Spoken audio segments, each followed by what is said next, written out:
जय हिंद साथियों। समाजवादी पार्टी ने मिल्कीपुर उपचुनाव में सबसे धाकड़ चाल चल दी है साथियों। सबसे जबरदस्त और सबसे शानदार चाल अब अखिलेश यादव ने चल दी है। जी हां साथियों, अगर आप भी अखिलेश यादव से मोहब्बत करते हो और समाजवादी पार्टी को मिल्कीपुर उपचुनाव में जितवाना चाहते हो तो यह खबर आपके लिए है। अखिलेश यादव के 10 धाकड़ सांसद अब मिल्कीपुर उपचुनाव में करने वाले हैं धुआंधार प्रचार। जी साथियों, क्योंकि मिल्कीपुर उपचुनाव लगातार समाजवादी पार्टी के हर एक नेता, हर एक कार्यकर्ता के लिए नाक की इज्जत का सवाल बन रहा है। क्योंकि समाजवादी पार्टी लोकसभा के चुनाव में फैजाबाद सीट पर जबरदस्त तरीके से चुनाव जीती थी। अब मिल्कीपुर उपचुनाव में भारतीय जनता पार्टी भी शासन प्रशासन की मदद के साथ चुनाव लड़ रही है। चलिए जान लेते हैं कि वो कौन से ऐसे 10 धाकड़ सांसद हैं जो मिल्कीपुर उपचुनाव के मैदान में कूद चुके हैं और भारतीय जनता पार्टी की हालत खराब करने वाले हैं। अगर आप भी इस वीडियो पर पहली बार आए हैं तो चैनल को सब्सक्राइब करके बेल आइकन को दबा लीजिए ताकि अखिलेश यादव और मिल्कीपुर उपचुनाव में समाजवादी पार्टी को और मदद मिल सके साथियों।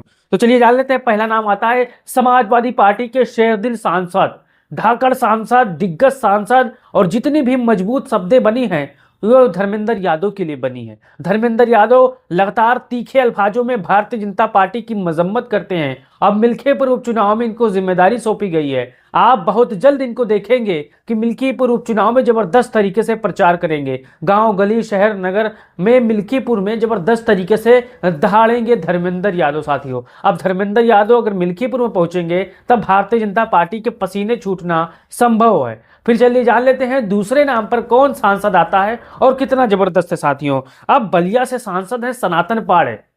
अब जो भी बलिया के साथी होंगे उनको पता होगा सनातन पाड़े के बारे में। जबरदस्त हैं, बुजुर्ग हैं, अनुभवी हैं और उनको पता है कि राजनीति में कहां पर कौन से शब्दों का इस्तेमाल करना है और कौन से शब्दों से भारतीय जनता पार्टी को हराना है साथियों। सनातन पाड़े भी सबसे दामदार और शानदार और जबरदस्त चेहरे हैं। यह भी मिल्कीपुर उपचुनाव में जबरदस्त तरीके से प्रचार करेंगे और भारतीय जनता पार्टी की हालत खराब करने वाले हैं। अब फिर आता है तीसरे नंबर पर समाजवादी पार्टी के सांसद जौनपुर बाबू सिंह कुशवाहा। अब इनके बिना ये चुनाव समझो अधूरा है साथियों। कुशवाहा जो कि शानदार तरीके से भारतीय जनता पार्टी की हालत खराब करते हैं। बाबू सिंह कुशवाहा के बारे में अगर आप जानते हो तो आप भी कमेंट बॉक्स में अपना राय दो, क्योंकि ये भी समाजवादी पार्टी के विचारधारा से जबरदस्त नेता है और भारतीय जनता पार्टी की हालत खराब कर दी है 2024 के लोकसभा चुनाव में। मछली शहर हो चाहे जौनपुर हो, जबरदस्त तरीके से समाजवादी पार्टी के प्रत्याशियों की जबरदस्त जीत हुई, जिसका सबसे ज्यादा श्रेय अगर जाता है जौनपुर और मछली शहर में तो बाबू सिंह कुशवाहा है। अब बाबू सिंह कुशवाहा अगर मिल्कीपुर में जब मंच लगाएंगे, मंच सजाएंगे, तब भारतीय जनता पार्टी की हालत खराब होनी संभव है साथियों। आप बाबू सिंह कुशवाहा के बारे में आप भी अपना राय कमेंट बॉक्स में दे सकते हो कि कितना शानदार रहेगा उनके प्रचार करने से। फिर आता है चौथे नंबर पर मछली शहर के सांसद प्रिया सरोज साथी।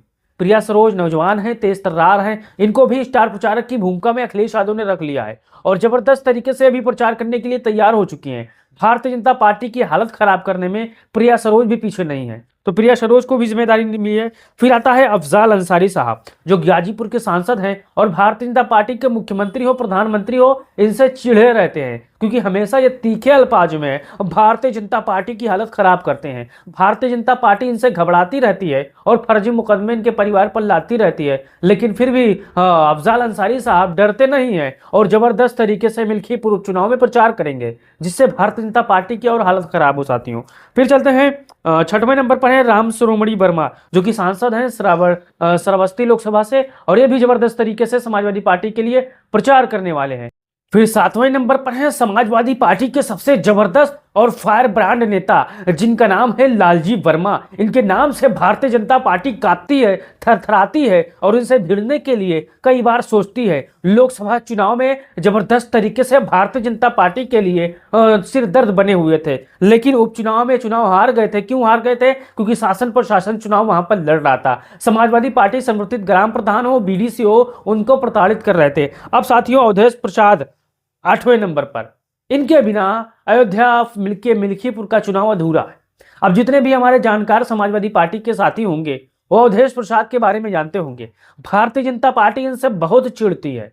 अगर भारतीय जनता पार्टी उत्तर प्रदेश में पूरी सीटें हार जाती अगर अयोध्या जीत जाती तो वो उतनी खुश होती, लेकिन पूरी सीटें हारने के बाद समाजवादी पार्टी ने जो अयोध्या फैजाबाद में काम किया था शानदार तरीके से पीडीएफ फार्मूले पर, वो भारतीय जनता पार्टी के हालत खराब कर दी है। तो अवधेश प्रसाद भी गजब के तरीके से प्रचार करेंगे। फिर आता है 9वें नंबर पर नरेश उत्तम पटेल, जो कि सांसद है और फतेहपुर लोकसभा से सांसद है और समाजवादी पार्टी के प्रदेश अध्यक्ष भी रह चुके हैं। इनको भी अखिलेश यादव जबरदस्त जिम्मेदारी देंगे और भारतीय जनता पार्टी की हालत खराब करेंगे साथियों।